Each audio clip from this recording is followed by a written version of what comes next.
सर्वात्मना त्याज्यः त्यक्तुम चेन्न शक्यते स सद्भिः सह कर्तव्यः सताम संगो ही भेषजम।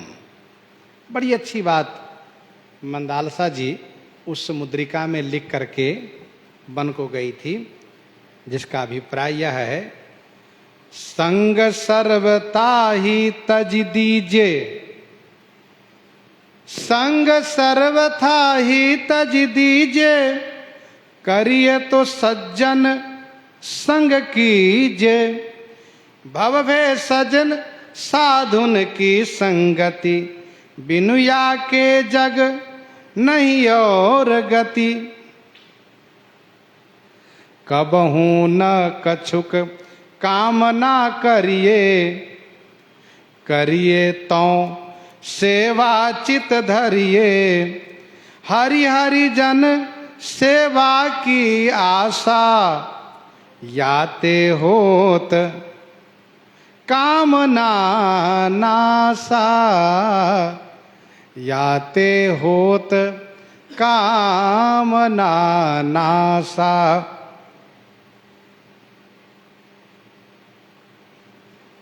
बड़े ही महत्व की बात है, कल्याणकारी बात है। तो अलर्क जी ने श्री दत्तात्रेय जी से आशीर्वाद प्राप्त किया और उन्होंने 5 पुरिया दवा इनको खिला दी, ये स्वस्थ हो गए। जब इन्होंने मामा जी को प्रणाम किया, मामा जी अब आप राज कीजिए, चाहे भैया सुबाहु को राज दीजिए, मैं तो चला। तो सुबाहु ने कहा धन्य है अलर्क। तो काशी नरेश मामा ने कहा, सुबाहु विक्रांत क्या बात है? कहा मामा जी बात ये है कि हम जिस प्रयोजन से आए थे हमारा काम हो गया, हम चल रहे हैं। पूछा किस प्रयोजन से आए थे? कहा प्रयोजन यही था हमारा, माता जी के संदेश को लेकर के हम आए और अब हम इनको लेकर के जा रहे हैं। तो काशी नरेश ने कहा भांजा ठहर जा थोड़ा। क्यों? कहा बात यह है कि मैं भी अपने बेटे को राज तिलक कर देता हूं, मैं भी अपने बेटे को राज तिलक कर देता हूं और अलर्क भी अपने बेटे को राज तिलक कर दिया है, अब हम भी वन को चलेंगे। कहा ये तो बड़ी अच्छी बात हो गई, बहुत बड़ी अच्छी बात हुई। तो काशी नरेश और सुबाहु, अलर्क, विक्रांत सब परमार्थ के पथिक बन गए, सब वन की ओर प्रस्थान कर गए।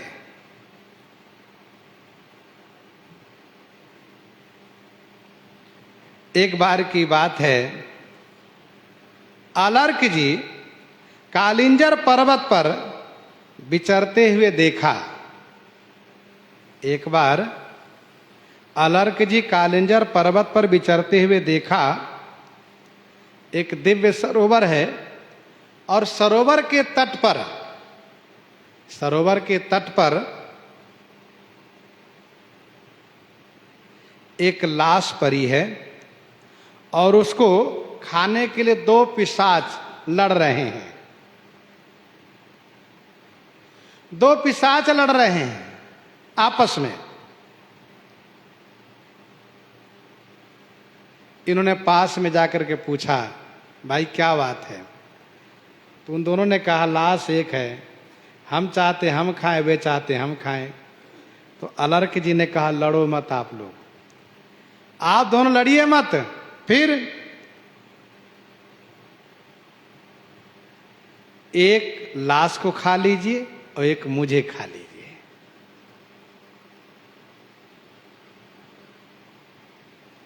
यह सुन करके बड़े प्रसन्न हो गए, यह सुन करके बड़े प्रसन्न हो गए और अपनी प्रसन्नता प्रकट करते हुए त्रिदेव प्रकट हो गए।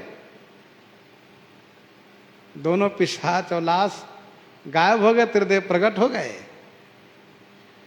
प्रकट होकर के कहा, प्रकट होकर के कहा, अरे वाह, तुम तो महान हो अलर्क। फिर अलर्क जी ने चरण वंदन किया और इन्होंने, त्रिदेव ने कहा, वर मांगो।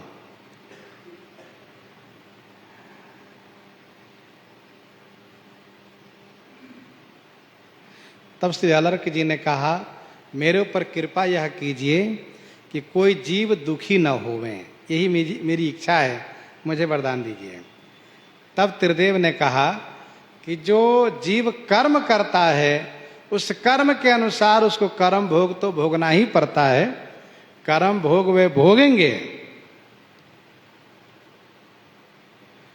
लेकिन जो आपके चरित्र को कथन श्रवण करेंगे वे अवश्य संसार से मुक्त हो जाएंगे, वह दुखी नहीं होगा। श्री अलर्क जी कथा में एक बात यह भी कही गई है, क्या? एक बार एक वेद पाठी ब्राह्मण ने इनसे कहा, अलर्क जी आप अपनी आंख दे दीजिए। इन्होंने अपनी आंख निकाल कर दे दी और भगवान की कृपा से फिर से इनकी आंखें हो गई। ऐसे महान पुरुष श्री अलर्क जी। आगे स्वामी श्री नाभा गोस्वामी जी कहते हैं, तीन चरण धूरी मोह भूरी सिरा, जे जे हरि माया तरे, जे जे हरि माया तरे। तीन चरण धूरी मोह भूरी सिर, जे जे हरि माया तरे। तीन चरण धूरी मोह भूरी सिरा। स्वामी श्री नाभा गोस्वामी जी कहते हैं छप्पे के माध्यम से कि उन महापुरुषों की चरण धूरी मोह भूरी सिरा, मेरे सिर पर भूरी माने पर्याप्त प्राप्त होवे, क्योंकि जे जे हरि माया तरे, जे जे हरि माया तरे, जो जो हरि माया से तर गए, मुक्त हो गए, उन लोगों का नाम है श्री ऋभु, इक्ष्वाकु, ऐल, गाधी, रघु, रय जी, गय जी और पवित्र सतधनवा जी, अमूर्ति जी और रंती देव जी, उतंग जी, भूरी सरवा जी, देवल जी, वैवस्वत मनु जी, नहुस जी, जजाति जी, दिलीप जी, पुरु जी, यदु जी, गुह, निषादराज जी, मानधाता जी, पीपल जी, निमि जी, भरद्वाज जी, दक्ष जी, शरभंग जी, संघाता माने समूह, संजय जी, समीक जी, उत्तानपाद जी, याज्ञवल्क्य जी, जस जग भरे। इन सब के जस जगत में भरे हुए हैं।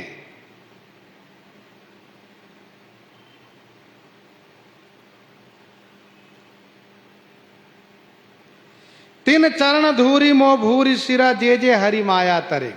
भगवान की माया से तर गए, ये बड़े महान है, क्योंकि भगवान की माया से तर जाना ये बड़ा कठिन काम है, सरल काम नहीं है, आसान काम नहीं है, ये कठिन काम है।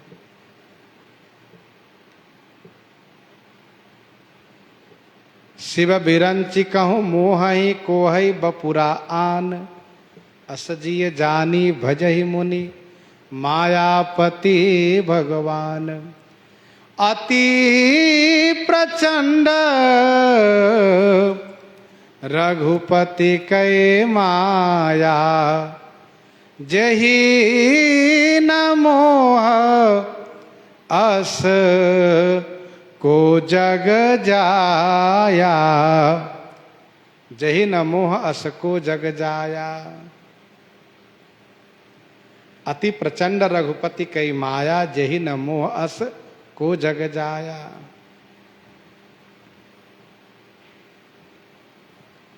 दैवी है सा गुणमयी मम माया दुरत्यया, मामेव ये प्रपद्यन्ते माया में ताम तरन्ति ते। एक बार की बात है, श्री जगन्नाथपुरी में निवास करने वाले एक ब्राह्मण देवता पंडित जी गीता जी का पाठ करते थे, और जब इस श्लोक को पढ़ते थे तो हंसने लगते थे। दैवी है सा गुणमयी मम माया दुरत्यया, हंसने लगते थे और कहते थे देखो भगवान अपनी माया को किस प्रकार से प्रशंसा करते हैं। भला उनकी माया हम जैसे ज्ञानी विद्वान ब्राह्मणों को क्या नुकसान कर सकती, क्या बिगाड़ सकती है? कुछ नहीं। लेकिन ठाकुर जी अपनी माया को ऐसी प्रशंसा कर रहे हैं। दैवी है सा गुणमय अति प्रचंड रघुपति के माया, मम माया दुरत्यया, मामेव ये प्रपद्यन्ते माया मेताम तरन्ति ते। हुआ क्या, एक दिन इन्होंने ब्राह्मणी से कहा, देवी तुम खिचड़ी बनाओ और भगवान को भोग लगाओ, मुझे भूख लगी है, मैं जल्दी से स्नान करके आ रहा हूं। कहा ठीक है स्वामी। गए नहाने के लिए, मारकंडे घाट पर इन्होंने डुबकी लगाई, और डुबकी लगाई जगन्नाथपुरी में, निकल आए काशीपुरी में मणिकर्णिका घाट पर। अरे पूछा लोगों से इसका क्या नाम है इस नगर का? एक काशीपुरी है। तो एक ब्राह्मण भगवान की माया से वहीं तुरंत खड़े हो गए। उन्होंने कहा क्यों पंडित जी, बहुत चकपकाए लग रहे हो, क्या बात है, पहली बार आए हो क्या काशी में? कह रहे भैया मैं तो जगन्नाथपुरी के रहने वाला, एक काशी में कैसे आ गया? अच्छा अच्छा, ये काशीपुरी है, काशीपुरी में पढ़ने के लिए लोग आते हैं, आप भी कहीं पढ़ने के लिए आए हो क्या? तो ब्राह्मण ने कहा हाँ पंडित जी, लगता है मैं पढ़ने के लिए आया हूं। कहा अच्छी बात, चलो मेरे घर चलो। तो पंडित जी को वे पंडित जी ले गए अपने घर, उनको पढ़ाना लिखाना शुरू कर दिए। पढ़ाना लिखाना शुरू कर दिए। उनकी एक बेटी थी, तो पंडित जी ने सोचा कि एक सुयोग्य वर को हमें ढूंढना ही था, तलाश थी, और एक सुयोग्य ब्राह्मण मिल गए, बहुत सुंदर संजोग बना है, क्यों न मैं इन्हीं के साथ विवाह कर दूं। तो उनके साथ उनका विवाह कर दिया। विवाह होने के बाद बाल गोपाल भी हो गए। लगभग 12 वर्ष तक पंडित जी काशी में निवास किए। यहाँ पर भी अपना गीता पाठ पढ़ रहे हैं, उपनिषद का पाठ कर रहे हैं, और बढ़िया अध्ययन अध्यापन कर रहे हैं, परिवार को भी लालन पालन कर रहे हैं। 12 वर्ष बीत गए। कभी कभी सोचते हैं कि अरे मैं जगन्नाथपुरी के पंडित था, मैं काशी में आ गया, कुछ समझ में नहीं आता है, चलो कोई बात नहीं। फिर ऐसा सोचते विचारते एक दिन मन में आया चलो मणिकर्णिका घाट फिर नहाने चलते हैं। तो गए मणिकर्णिका घाट नहाने के लिए। मणिकर्णिका घाट नहाने गए, जैसे उन्होंने डुबकी लगाई तो फिर जगन्नाथपुरी आ गए। मारकंडे घाट फिर निकल कर आए। तो जैसे बाहर निकले फिर चकपकाए, अरे ये जगन्नाथपुरी है, मैं तो काशी में था, यहां कैसे आ गया? और फिर सोचते हैं कि ये है क्या, कुछ समझ में नहीं आ रहा है। तो फिर बहुत तेजी से चल करके अपने घर आए और कहा देवी सुनो, खिचड़ी तुमने बना लिया क्या, भोग लगा लिया? उन्होंने कहा स्वामी आप बहुत जल्दी नहा कर आ गए, अभी तो मैंने चढ़ाया ही है खिचड़ी बनने के लिए। अच्छा कोई बात नहीं, ठीक है बनाओ, भोग लगाओ। बनाया, भोग लगाया, पंडित जी पाए। वो पंडित जी कुछ गुमसुम रहते हैं, सोचते रहते हैं, मैं काशी गया था, जगन्नाथपुरी में हूँ, अरे मेरी वहाँ पर पत्नी है, वहाँ पर भी बाल गोपाल, यहाँ भी मेरी ब्राह्मणी है, यहाँ भी मेरे बाल गोपाल, ये सब चक्कर क्या है? तब कुछ दिन, 2-4 दिन बीता, इधर काशी में इस बात को लेकर के सब सोचने लगे, शोरगुल हुआ कि भाई पंडित जी के जमाता भाग गए, पंडित जी के दामाद चले गए। तो काशी से एक पंडित जी आए थे जगन्नाथपुरी, उन्होंने इनको यहां देख लिया। कहा क्यों पंडित जी काशी छोड़ के कब चले आए? अरे मैं कब काशी गया। अच्छा तो काशी आप कभी गए नहीं? कुछ बोला नहीं इन्होंने। फिर आकर यहां कहा कि सुनिए आपके जमाता तो जगन्नाथपुरी में है। तब काशी वाले पंडित जी अपनी उस बेटी को लेकर के, उनके बाल गोपाल को लेकर के पहुंचे जगन्नाथपुरी। और पहुंचे और वहां जाकर कहा क्यों पंडित जी आकर के जगन्नाथपुरी में रम गए और ये पत्नी को, बाल गोपाल को, हमें सबको भूल गए? नहीं नहीं, मैं काशी कभी गया ही नहीं। अच्छा तो हम झूठ बोलते हैं। अच्छा ये बताइए ये पत्नी आपकी नहीं है? कुछ बोल ही नहीं पा रहे, क्या बताऊं मैं। अच्छा रुकिए मैं पंचायत बुलाता हूं। जगन्नाथपुरी में उन्होंने पंचायत को बुलाया, पंच लोग आए। पंचों के बीच में इनसे पूछा गया क्यों काशी आप कभी गए थे? पंडित जी ने कहा थोड़ा थोड़ा याद आ रहा है कि मैं काशी गया था। आपका विवाह हुआ था? कहा हाँ लगता तो सही है, कुछ याद है कुछ भूल गए हैं। ऐसा कहा। तो पंचों ने ये कहा ये बताइए आप गीता पढ़ते हैं क्या? कहा तो गीता जी में कहीं किसी श्लोक को लेकर के कोई तर्क वितर्क तो नहीं करते हैं? तब इन्होंने कहा हाँ महाराज, जब यह श्लोक आता है दैवी है सा गुणमयी मम माया दुरत्यया मामे वे प्रपद्यन्ते माया मेताम तरंती ते, मैं बहुत हंसता हूं, मुझे हंसी आती है। पंचों ने कहा बस यही कारण है। इसके बाद थोड़ी देर में देखते देखते देखते सब खेल समाप्त हो गया, सारी लीला खत्म हो गई। तब इनकी आंखें खुली, करे ये है इनकी माया, माया ने मुझे चक्कर में डाल दिया और देखो कितनी परेशानी हुई। तब गीता जी को प्रणाम किया और बड़े भावपूर्वक पंडित जी ने इस श्लोक को पढ़ा कि प्रभु आप बिल्कुल ठीक कहते हैं, दैवी है सा गुणमयी मम माया दुरत्यया मामे वे प्रपद्यन्ते माया मेताम तरंती ते। कहने का अभिप्राय यह है कि भगवान की माया बड़ी विचित्र है। हम लोग सपनों की दुनिया में बहुत कुछ देखते हैं, एक प्रकार से माया के चक्कर में भटकते रहते हैं। तो जब तक पूर्ण रूप से ज्ञान नहीं होगा तब तक मोह निशा सब शोभ निहारा, देखिए सपना अनेक प्रकारा। यही जग जामिनी जाग ही जोगी, परमार्थी प्रपंच भी होगी, जानिए तब ही जीव जग जागा जब सब विषय विलास विरागा।